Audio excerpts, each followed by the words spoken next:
And we're back on Southeast Texas Weekly to talk further about this issue. W.L. Pate, Beaumont City Councilman, joining us today, along with Michael Lindsay with Lindsay and Parsons, and State Representative James White. Thank you so much. Yes, sir. Great to have you all here. This matter, let's close it up on the CIA and the handling at the federal level of some suspects, terror suspects. Nobody in let's go back to this idea of in May 2002. The United States populace saying, "Listen, this is a big issue. We can't be interrogating these folks. We can't mess around with these suspects." Michael Lindsay, there were concerns at the time. I recall them specifically. I'm sure you do as well. Is Houston going to be the next city to be hit? You know, is Los Angeles? Is there a skyscraper in Los Angeles going to be bombed? Right. These were the big concerns. Not this question of did we keep Abu Zubaydah up late at night, sleep deprivation? Well, yes, they're concerns, but suspending the Constitution and becoming war criminals and committing war acts is not a justification.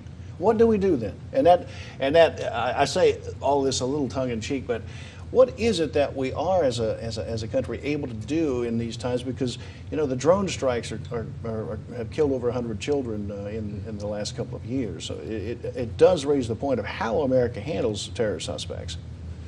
It certainly raises the question of how we handle terror suspects, and we've not done a good job over the last 10 years. I truly believe that within the government, high-ranking government officials have committed war violations. I think that we need to be CIA people need to be seriously considering whether or not they travel overseas or not, and I think they're subject to arrest for war crimes. All right, give me a quick word on this matter of waterboarding is a terrible thing. First off, it's a war crime. When you say war crime, it means you're at war. These guys they're not soldiers in the Italian army, the German army, the Japanese army. These are unlawful combatants, period. Mm-hmm. They don't fall under the Geneva Convention, which we signed off upon a long time ago. Are these techniques that we're using, are they barbaric? Do they reduce us as a nation? That's what's sad. Two things. Number one, when I went through OCS years and years ago, but they still do it, if you got captured in any of the sequences, they would put you through waterboarding. They would waterboard you. The idea was that you need to understand what somebody's going to do and could do, but what they're doing won't kill you. Mm-hmm. That won't kill you. Now, they may shoot you later, but waterboarding isn't going to kill. Is it uncomfortable?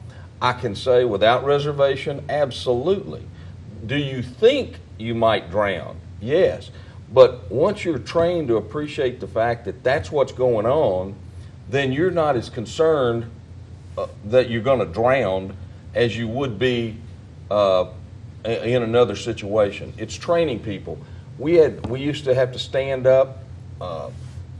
We used to have to go through this sort of training in case anybody got caught, that this is what you expect could happen to you.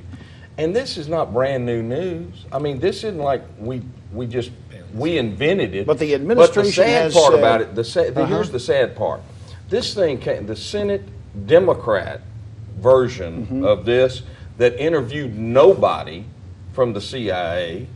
There were no witnesses called. It was prepared by a Democratic staff, and it cost $40 million to not talk to anybody, including 3 CIA directors who said, this helped America. Representative White, the administration says we learned nothing new from the interviews that we did with the terror suspects, from the interrogation that we got virtually. Who said this? Administration. Yeah, the administration has said that we didn't get new information from out of these interrogation situations, so they weren't even effective, and for that reason. Alone, possibly we need to revamp the way we handle terror suspects. Just a few things on that. First,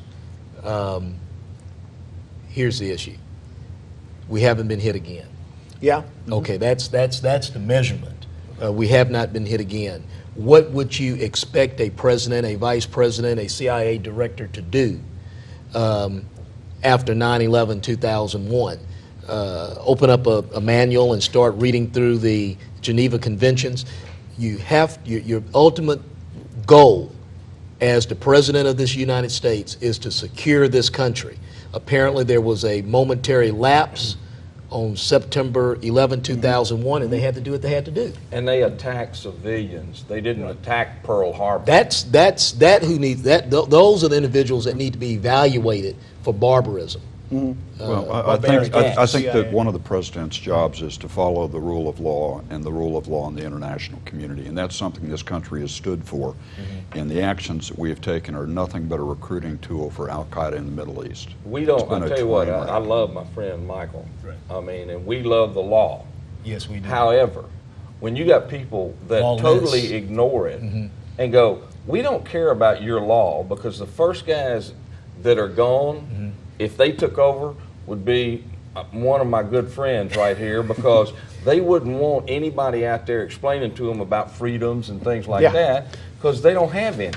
We return on Southeast Texas Weekly in just seconds to cover this idea of what we've learned from the Eric Garner case, from the Ferguson case, and more when we come back.